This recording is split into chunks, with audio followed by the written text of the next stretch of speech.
This is the Big O Show. This is the Big O Show. All right, Cham. How you doing, man? You doing all right? I'm good, man. How you feeling? Very good. Can't complain. Apparently, women's sports are up across the board. And I'm just wondering, do you watch golf and Paige Sporanic? I watch golf. I have never heard of Paige. I can see why there is extreme interest in upticking based off Yeah. the video you have on the screen. Well, this is July 4th video where she's showing you how to eat the different hot dogs.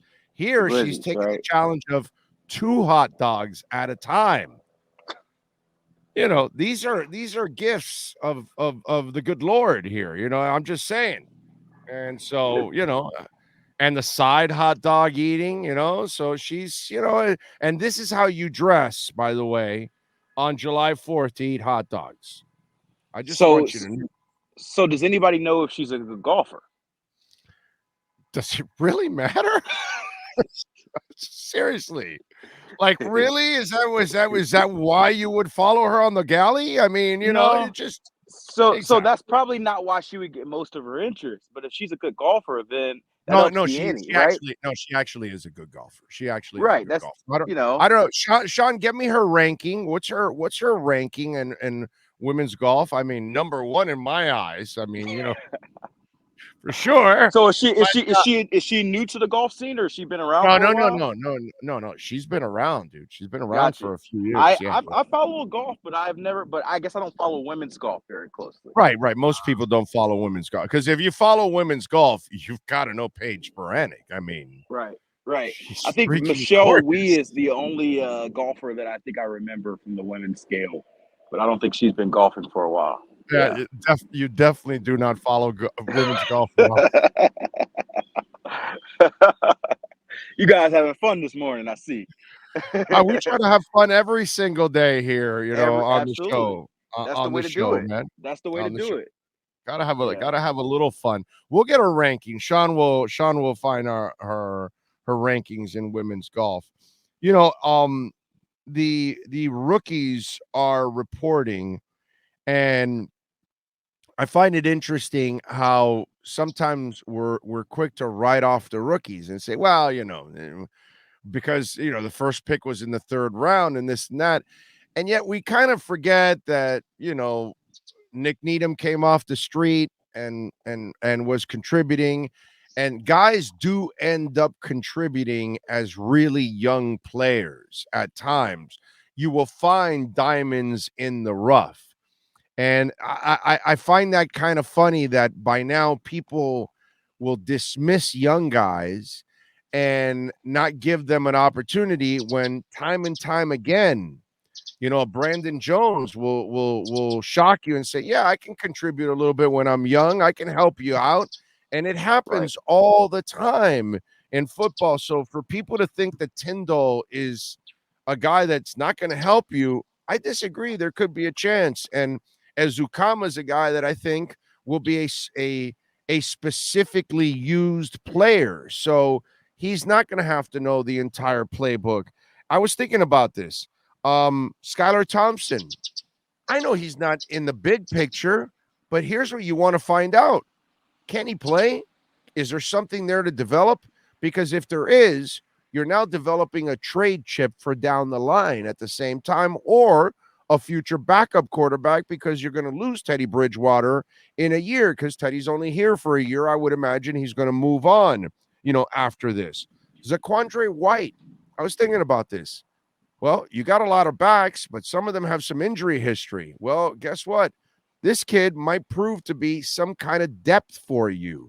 So there are reasons to look at some of these young guys, and some of these young guys may end up surprising you.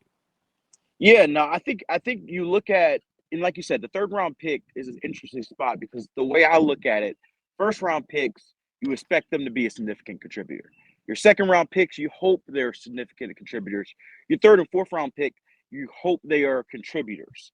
And so they can exceed expectations and be significant contributors, or they could be nothing. But yeah, like you mentioned, Brandon Jones is an example of a player who became a significant contributor as a rookie, and particularly Tyndall can definitely be that. Like I talked about it yesterday on NFL Network. And to add on this is linebackers, bro. Yeah, yeah, Linebackers aren't really normally even taken in the first round, right, actually. right. It's You've it's gotta a be lower like a value freak position. of all freak, and so there's Exactly. tons of linebackers that start, help, contribute, impact, whatever you want in the 3rd, 4th, and 5th rounds. Right. And if you look back in the draft, I don't have it the list up in front of me, but I bet that he was probably maybe the 6th or 7th backer taken in that draft. So Right, he was a right, relatively high ranked backer. Like there were 7, I think, receivers taken in the first round. So he was right. the 6th or 7th best at his position, and he was taken at the end of the 3rd round. That's my And point. I talked about this yesterday on Network, but especially in this current league, you can have players in specialized roles.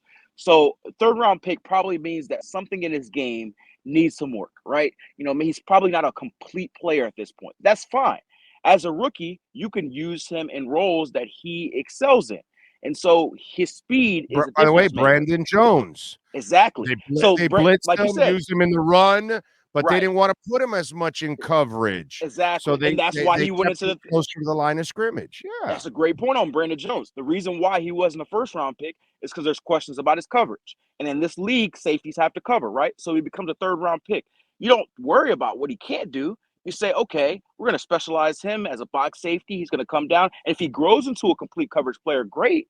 But we're going to continue to excel with him in this role. I think it'd be the same way for Tyndall. He's not a complete say. He's not going to be a guy who gets you 120 tackles inside the box, which is why I don't think he'll be a starting inside linebacker at this point in his career. Maybe year 2, year 3, he develops into that role. But year 1, you got a Josh Allen in your division. You play him 2 times a year. He's been kryptonite for this team. Why not use him as a spy, a guy who can blitz off the edge, a guy who can run sideline to sideline to cover some of these crossing routes that you've had trouble with in year to year, and use him in that specialized role? Start him off with a 10 to 15 play package. If he continues to grow, maybe that grows into 20 plays. Maybe it grows into 30 plays. And by the end of the season, maybe he's playing more than half of your defensive snaps in the game. But I think that's how you use a player like Tyndall, and you can get success there. So a lot of it's based on him. He's got to come out and prove that he's worthy of that role. But I can certainly see him becoming a significant contributor, even if he's not a starter in this defense as a rookie. And the one thing I thought this Dolphins defense has been missing, and it's been a really good defense for a while, is speed. They need speed on all levels. And if there's one thing this kid can do, is he can run. Yeah, yeah, no, definitely. Sideline aside, they haven't, I was asking Omar this because obviously he's been on the beat a while, and me, I've been covering this even longer. You think about this, it might be since Zach Thomas that they've had a linebacker that can truly go sideline to sideline. They Right. haven't had that Right. in a long, long time. Yep. That tells you what kind of a void there is. The Right. dude that is trying to get into the Hall of Fame finally Yep. is the last guy that could go sideline to sideline for the Miami Dolphins. How Yeah, it's crazy is crazy. that? It's very crazy, especially in this day and age. Like Zach Thomas was even before his time. Like in his time, all the middle linebackers were 250, 260 pounds and Right. were just big physical run stuffers. He was before his time. Zach Thomas in this era, I think that he would get so much more respect. That like he got a bunch then, especially for Dolphins fans. But I would think in this era, he would get so much more respect because he was the modern linebacker. He could smack, but he could also, like you said, run sideline to sideline. And so that's such a huge part of your defense, especially when tight ends are essentially receivers these days, running backs are essentially receivers these days. You need players that can be able to cover and yak, receivers running a lot of these slant routes. You need guys who can be in the middle of the field and not be liabilities. And so I'm excited to see. I think you should have some caution because like I think the one thing about him is he's still a developing player. So for people who's like, oh, he's going to start over a Landon Roberts and he's going to play 70 snaps a game, I don't think that's going to be his calling in year 1. But I do think he can be a notable contributor for this team for a defense that I think is could be a top 10 defense this year. I would imagine access not till next week, right? So Yeah. rookies kind of go under So the radar here all week, right? Yeah, so rookies report today. What I have heard they'll do is they'll do a lot of lifting, a lot of meetings, a lot of kind of prepping them for when the vets come, and then they start their on-field stuff Wednesday when everybody comes off. So there wouldn't be anything for us to see anyway, unless we were going to see how much Shannon Tyndall can bench. Uh, and so I think that'll be the case there. And then Wednesday we get things popping. So integration. Some teams start their rookies on the same day as their vets, but I do like the idea of having your rookies come in a week early, get them before they get the crash course, before they have to carry 7 pads off the field. Let's at least let them feel the NFL by themselves for a week. So yeah, that'll be the case, and we're 1 week away from football, so it's right here. Where are you at, on the golf course? I'm not. I'm actually at the park. I just finished up a run. Trying to shed. I thought you were lying to me and you were really following Paige Baranek. I am not. She is not here, as I can see right now, but I am going to try to get one more round of golf in before training camp. So we'll see if she's out there where I'm playing. So if you see a crowd, then she's out there. There's no crowd. Gotta follow the crowd, right? If there's a crowd, it's either Tiger or Paige. One of the two. Right. It's the only ones that can really create a galley there. You know what I'm saying? So, by the way, how screwed is golf now, dude? Like, with Liv, no, just overall that, like, Tiger, you know, unfortunately, it looks like it's the final curtain. You know, it was like kind of sad watching him walk and kind of end that whole thing. And you've got a sport now that has divided into like 2 leagues, yet none of them have a superstar. Yeah, and the only superstar left in that sport is retiring. And the guy that brings all so he's not retiring yet, but he's but you know what I mean. You know what I mean. This was like his last go around here. You know what I mean? Last time being a significant contributor. Yeah, it's kind of like his farewell tour now that we kind of like unofficially it's become his farewell tour. In other words, you know what I'm saying? It's interesting because I grew up watching Tiger versus Phil in golf for so many years, and golf has been trying with these young players. None of them have really resonated with the national audience, and now, like you said, they're split, and half of them are gone. And you mean Jason Day? Jason Day's not the next great one, bro? No. It isn't Spieth. No, it isn't Rory. No. Is it DeChambeau? No, their best chance was Bryson, but Bryson's been bad the last few years. The only reason Bryson was a chance because he can bomb the ball 400 yards, and it's TikTok worthy. And people, that's what the thing they could have got people on, but he happened to not be good recently. So Cameron's the next. Cameron Smith. He's a good golfer. David Duval. David Duval a couple years back. David Duval's like 50 years old. Yeah. Remember when David Duval was coming up? He was going to challenge Tiger. Right. Yep. So no. Phil was the one who came the closest to challenging Tiger, and both of them are too old for it now. So Sergio. Yeah, no. Sergio, no. Grip and release. No. Then the Noma Garcia Para of golf. No. Yeah, no. Golf is in a very. I hate even watching that guy play. I feel like breaking through the crowd and punching him. Seriously, right. He's the Noma or Terry Pendleton of golf that drive my ass crazy, to be quite honest with you. And that's my point. A desperate sport for a star cannot find, because you just said when you started this, you talked about Tiger and Phil. Dude, we don't even have anything close to a rivalry, much less have a superstar. We don't even have a challenging star, because at least Lefty was at least a challenger. You know what I'm saying? Right. He was a clear second, but he was at least a challenger. At least. Yeah, and he would win sometimes. He would win a few over Tiger.